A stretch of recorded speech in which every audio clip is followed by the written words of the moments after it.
So a couple of weeks ago, Marco Meba posted a really thought-provoking tweet. He basically shared his thought about how Phrolova from Wuthering Waves will be written into the game now that we know she's going to be a playable character. He said something along the lines of, if the writers fumble a story and the villainy gets watered down just because she's now a character we can pull for, that would be so disappointing. It might even push him to quit the game entirely, and honestly, I think that's a completely fair take. Now, of course, the Gacha community did what it always does. Lots of noise, not much nuance, but I'm not here to talk about the community's reaction. I want to focus on the tweet itself, the idea behind it. Because now that Phrolova is confirmed to be joining the roster, possibly as soon as the next patch, I think it's absolutely valid to start worrying about how the writers are going to handle a character. And that's what I want to talk about today. So if you enjoyed this kind of discussion, hit the like button and tell me what you think in the comments. Do you think Phrolova's writing will stay strong now that she's going to be playable? Or do you think they might mess it up? Also, make sure to subscribe and hit the notification bell so you don't miss out on any of my future videos. Alright, let's get into it. So for anyone who might not know, Phrolova, as of when I'm recording this, is an antagonist in Wuthering Waves. And not just any antagonist, she's one of the major ones. She's been involved in every major region we've explored so far, and in each case, she's been directly tied to the biggest catastrophes. The TD outbreak in Huanglong, that was her. The whole carnival chaos in Renacita, also her. And now, everything we're dealing with in Septimont, that is also her too. Basically, if something big and terrible has gone down in Wuthering Waves, Phrolova's fingerprints are all over it. But now, the devs haven't just confirmed she'll be playable, they've already shown her drip marketing,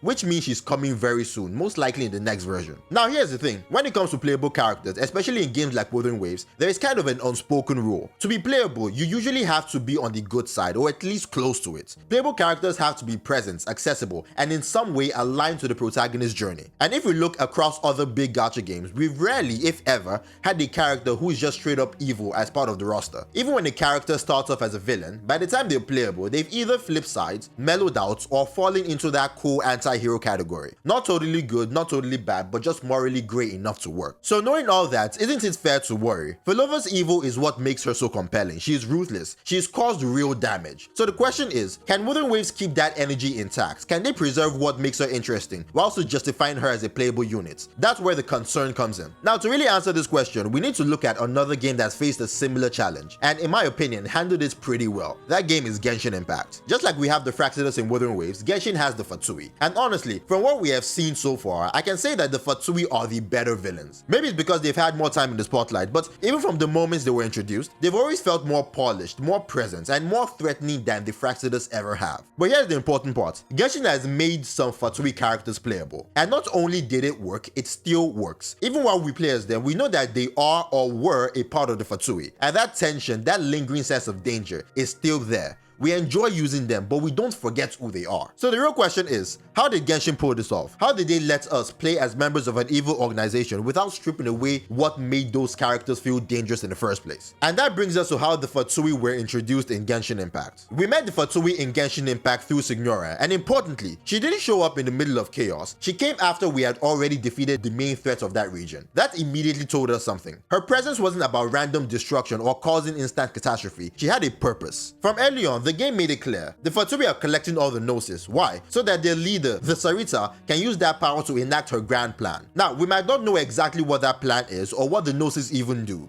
but the mission is consistent. There is structure, there's direction. That's something I think Genshin nailed. The Fatui have a clear, defined goal. You may not like them, but you understand what they're working towards. Now, compare that to the Fractidus in Wuthering Waves. Sure, we get the sense of there being a big plan, probably something that involves us, the players, but we don't really know what it is. They just show up, unleash some chaos, lose and disappear. They lost in Huanglong, they lost in Renacita, and based on how the Septimont arc is going, they'll probably lose there too. There's no solid overarching goal we can latch onto, just vague hints and repeated failures. Meanwhile, the Fatui have stayed consistent. But when we start talking about how Genshin handles playable Fatui members, that's where things get interesting. So fast forward to Lihe, and we're introduced to our first playable Fatui Harbinger, Child. Now, I actually think Child is written pretty well. He's not evil in the traditional sense. In fact, the first time we meet him, he doesn't attack us, he helps us escape danger. That already says a lot about who he is. As the story unfolds, we come to understand that Child isn't a villain in the purest form. He's more of a battle junkie, someone obsessed with fighting the strongest people around. That's his thing. He's chaotic, he's dangerous, but not evil for the sake of evil. And that nuance made him a great pick for a playable character. Now, if you compare that to Phrolova, I say Wuthering Waves has actually done a decent job in a similar way. Yes, earlier I pointed out that she is the main cause of catastrophe and she keeps losing. But what I didn't say is that she never really seems like she's given giving it her all. In Huanglong, all she did was summon tacit discords and vanish. She wasn't even directly involved, just tossed in some monsters we could easily handle and went away. In Renacita, during the whole carnival events, she again didn't fight us herself. She sent a monster instead, and when we finally tried to confront her, not only did she not engage, she actually dropped hints about the real danger coming to the city. She wasn't there to win, she was sending a message. And now, even in Septimont, she's actually helping us. Yeah, she still clearly has her own agenda, but right now she's giving us just enough information to stand a chance against what's coming. That's a big deal. So no, Phrolova isn't your typical villain. She's somewhere in the middle, not fully good, not fully evil. And that's what makes her so compelling. And credit where credit's due, I think Wuwa has been pretty smart about writing her that way. Now, as much as I'd love to keep using Child as the gold standard for how to handle a playable villain, is actually not the best example, because let's not forget, at the climax of the Liyue arc, Child is the reason the entire region nearly gets destroyed. He summons Osayo, a massive sea monster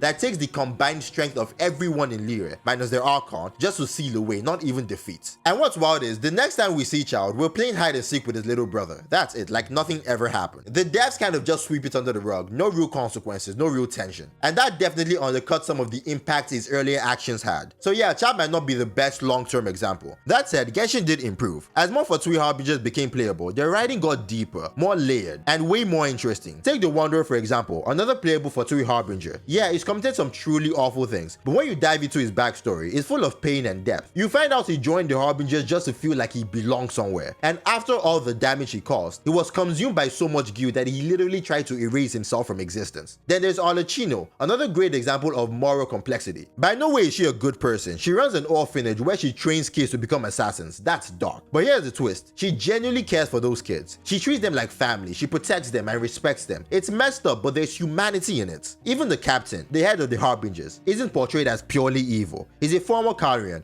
whose main goal was to support the Sarita and protect Natlan in his own way. It doesn't come off as a villain, just someone with a cause and a past. And that's what's consistent with the Fatui organization and every playable Fatui Harbinger. We've been told that the Fatui organization is not inherently evil, that every Harbinger has their own personal goals, and the organization simply gives them more flexibility and freedom in carrying out these goals. And for the playable Harbingers so far, their stories are actually good. Whether you like the game or not, it's hard to deny that the Harbingers have some of the best character writing in Genshin Impact. Because more so than anything, they all strike that delicate balance. They're not full-blown heroes, but they're not beyond redemption either. They are playable because they have just enough goodness to connect with and just enough darkness to remind us where they came from. So what does all this mean for Phrolova? Well, I think Wuthering Waves has actually done a great job keeping her in a flexible space. She's still in that gray zone, and that's what gives the writers a lot of options for how her story can unfold. There are so many directions they can take her, and so many ways they can make her character arc feel satisfying and believable. At this point, all Phrolova really needs is strong, competent writing. And honestly, the reason I'm so confident in Wuthering Waves' ability to write Phrolova well is because of how well they've handled other characters. And one of the best examples of that is the dynamic between the Phasalia and the Order in Renacita. When we first arrived in Renacita, the Order is positioned as the main antagonist, and the Phasalia seem like a secondary threat. They're antagonistic, sure, but they're mostly caught up in their conflicts with the Montellis. But as the story unfolds, we start to realize something deeper. The Phasalias aren't just another enemy faction, they're misunderstood. Even though they've temporarily allied with the Order, they are fighting in their own way against the forces corrupting the world. Their actions are driven by conviction, not cruelty. That's why Cantarella, who was originally chosen as the Blessed Maiden, willingly passed that title to Cardothea. That decision wasn't random, it was part of her resistance, her own subtle way of pushing back against the system. Even the Order, as the game's main antagonist in that region, isn't written as purely evil. There's a level of nuance to them. Their actions might be extreme, but their motivations often come from a desire to protect, to preserve, and to uphold their vision of order. And that's what makes Wuthering Waves so compelling. The writing doesn't just divide the world into heroes and villains, it shows us people acting from pain, purpose, and perspective. Everyone has a reason, even if it puts them on the wrong side of the fight. So yeah, say what you will about Wuthering Waves' story, but they've shown they know how to weave depth and long-term tension into their characters and their world. And because of that, I really don't think they're going to drop the ball with Phrolova. But hey, that's just my take. What do you all think? Do you believe Phrolova is going to be handled well, or do you think there is a risk they might mess her up?